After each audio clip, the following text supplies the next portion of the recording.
नमस्कार प्रिय किसान साथियों, welcome to our YouTube channel Vantika tech. किसान साथियों, आज की ये वीडियो बहुत इंपॉर्टेंट होने वाला है, खास तौर पर उन सभी किसान साथियों के लिए जो जैविक खेती अपनाकर अपनी फसल के अंदर एक अच्छा उपज लेना चाहते हैं। आज इस वीडियो के माध्यम से हम उन किसान साथियों को अपने घर पर कीटनाशक फफूंदनाशक तैयार करके नियंत्रण कर सकते हैं। तो चलिए किसान साथियों, वीडियो स्टार्ट करने से पहले अगर आप हमारे चैनल पर पहली बार आए हैं तो कृपया सब्सक्राइब करें, ताकि आने वाले समय में कृषि से जुड़ी अनेक प्रकार की अपडेट्स आपको समय समय पर मिलती रहे। किसान साथियों, वैसे तो मार्केट के अंदर आप चाहें तो कोई भी जैविक कीटनाशक खरीद सकते हैं, लेकिन जो जैविक कीटनाशक आप अपने घर पर तैयार करेंगे वो आप अपनी हिसाब से तैयार कर सकते हैं कि आपको कितने एरिया के लिए चाहिए, कितनी उसकी हैवी डोज करनी है या इसकी लाइट डोज करनी है। और आप अपने सब्जी, तिलहन, दलहन, अनाज कई प्रकार की फसलों के अंदर डाल सकते हैं। और किसान साथी, कपास की फसल के अंदर इसका बहुत अच्छा उपयोग करके देख सकते हैं। कपास और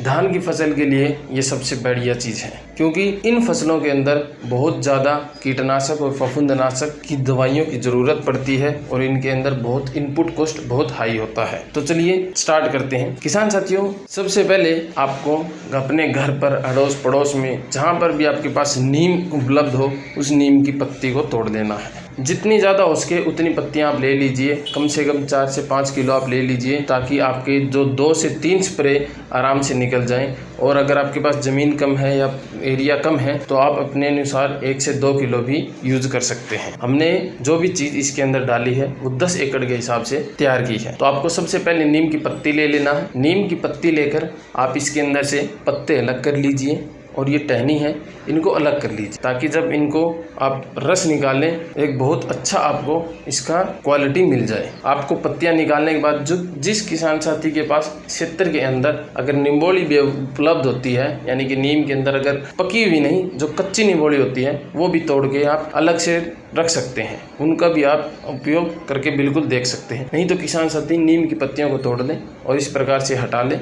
सभी पत्तियों को हटाने के बाद आप इन पत्तियों को इकट्ठा कर लें। और ये देखिए, आप टहनी और पत्तियां हमारी कुछ अलग हो गई हैं। इन टहनियों और पत्तियों को अलग करने के बाद जो ये पत्तियां हैं, इन पत्तियों को आप पानी के अंदर डाल दीजिए, यानी कि एक ऐसा पतीले के अंदर डाल दीजिए जिसको आप आराम से गर्म कर सकते हैं।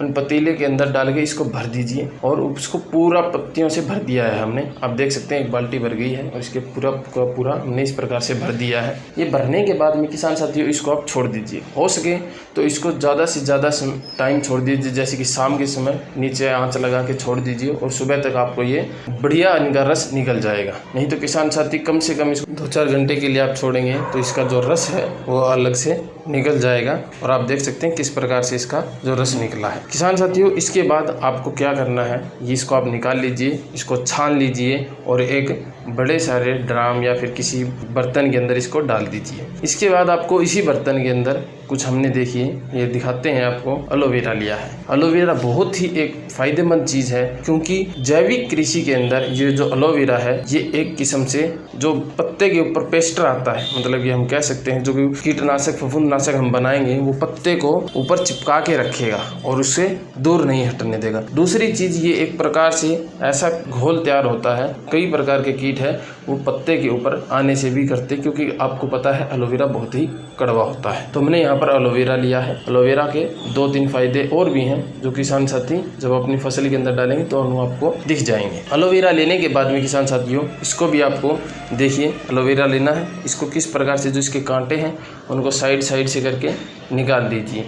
कांटे जब उसके निकल जाएंगे तो उसके बाद आप इसको बीच से काट लीजिए, या तो ऐसे छोटे छोटे पीस करके आप इसको निकाल सकते हैं, या फिर किसान साथी इनको बीच से फाड़ के इसका रस निकाल सकते हैं। जब आप इसको छोटे छोटे पीस के अंदर काटेंगे तो अच्छा है। अगर बड़े नहीं काट पाते हैं, नहीं टाइम मिलता है किसान साथियों, तो आप इसको पूरा का पूरा भी डाल सकते हैं, यानी लेकिन इसके कांटे इससे पहले आप निकाल दीजिए। और छोटे पीस करेंगे तो इससे ये है कि जब ये उबालेंगे आप इसको क्रश करेंगे तो ये अच्छा आपको मिलेगा और आसानी से आप इसको छान सकते हैं। ये देखिए हमने इसी प्रकार से जैसे पत्तियों के लिए रखा था नीम की, वैसे ही आपको एलोवेरा की पत्तियों के लिए रखना है। एलोवेरा की पत्तियों के ये देखिए आप रख दीजिए और इसको निकालते हैं। अब देखिए कैसा इसका कलर हो गया है। और किसान साथियों इनको भी आपको छलनी या फिर कोई कपड़े की सहायता से लेना है और इसको छान लीजिए। इसके अलावा किसान साथी आक यानी कि दूध दागा जो पौधा होता है उसका भी यूज़ कर सकते हैं। ये देखिए हम लेकर आए हैं, एक दूधा का पौधा है और इसको भी बहुत सारे फायदे हैं किसान साथियों। खास तौर पर जब हम कीटनाशक बनाते हैं, फफूंदनाशक बनाते हैं, किसान साथी अपने खेत के अंदर इसको अड़ोस पड़ोस में एरिया के अंदर भी देखते हैं कि और इसको काट के फेंक देते हैं, लेकिन ये जैविक कीटनाशक के अंदर बहुत ही उपयोगी है। किसान साथियों इसको आपकी जो पत्तियाँ हैं उन पत्तियों को ले लीजिए, पत्तियाँ तोड़ दीजिए। पत्तियाँ तोड़ने के बाद इसको भी और इसकी जो टहनियाँ हैं उसको छोटे छोटे पीस करके आपको इस पतीले के अंदर ऐसे ही डालना है। पतीले के अंदर डालने के इसको पानी से फिर भरना है और इसको फिर से कुछ समय के लिए आपको छोड़ना है।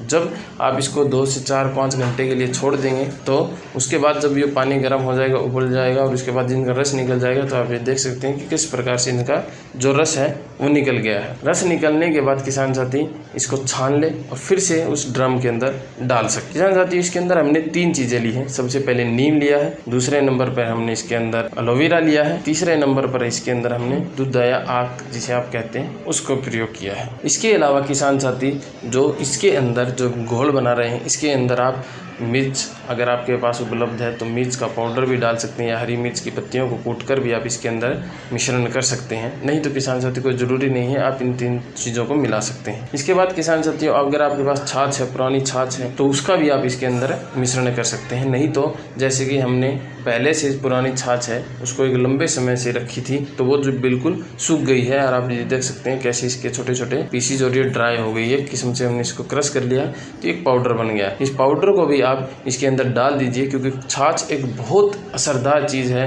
जो कि खास तौर पर कीटनाशक और फफूंदनाशक के तौर पर आप यूज़ कर सकते हैं। इन सभी को अंदर आपको एक बाल्टी 1-2 बाल्टी करके आप एक ड्रम या बड़े सारे बर्तन के अंदर भी डाल के रख सकते हैं। अगर आपके पास कोई और अवेलेबल है या कोई तो हमने इसके एक ड्रम के अंदर रखा है, आप देख सकते हैं। ड्रम के अंदर डाल दिया है। ड्रम के अंदर डालने के बाद में किसान साथी इसमें हमने ऊपर से 2-3 बाल्टी पानी और डाल दी है और इसके अंदर जो हमने 3 बाल्टी हमने नीम की उबाली है, 2 बाल्टी हमारे पास आक की है और 2 बाल्टी हमारे पास एलोवेरा की है। तो टोटल हमने इसके अंदर किसान साथी 3, 2, 5, 2, 7 बाल्टी हमने डाली है।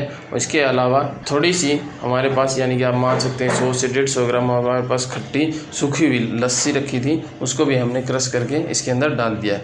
इसके अलावा हमने 2-3 बाल्टी इसके अंदर ऊपर से अलग डाल दी है। मान के चलिए आप मोटी तौर पर कहें तो किसान साथियों इसके अंदर टोटल 10 बाल्टी पानी की डल चुकी है। आप अपने खेत के अंदर 1 बाल्टी 1 एकड़ के लिए यूज़ कर सकते हैं। लेकिन कैसे करना है, इसको आपको 15 से 20 दिन कम से कम आपको इस ड्रम को छाँव के अंदर से ढक कर रखना है ताकि इसके अंदर किसी भी प्रकार की डायरेक्ट सनलाइट ना पड़े, क्योंकि ये काम बिल्कुल नहीं कर पाएगी। 15 से 20 दिन के बाद ये तैयार हो जाएगी और इसके बाद आप इसको अपने खेत के अंदर आसानी से यूज़ कर सकते। 5 से 7 लीटर कम से कम आपको यूज़ करना है। जो किसान साथी बड़ी बाल्टी है वो ज़्यादा हैवी बीमारी आती है तो वो 10 लीटर तक 1 एकड़ के अंदर यूज़ कर सकते। किसान साथी आज की इस वीडियो में इतना ही। अगर आपका कोई प्रश्न या कोई सुझाव है तो आप हमें कमेंट के माध्यम से भेज सकते हैं, या अगर आपके पास और कोई और तरीका है जिससे आप किसान साथी अपने एरिया के अंदर या अपने घर के अंदर कीटनाशक फफूंदनाशक तैयार करते तो आप हमारे साथ शेयर कर सकते हैं। हम दूसरे किसान साथियों के साथ भी शेयर करेंगे। किसान साथियों वीडियो पसंद आए तो लाइक और शेयर अवश्य करें। धन्यवाद।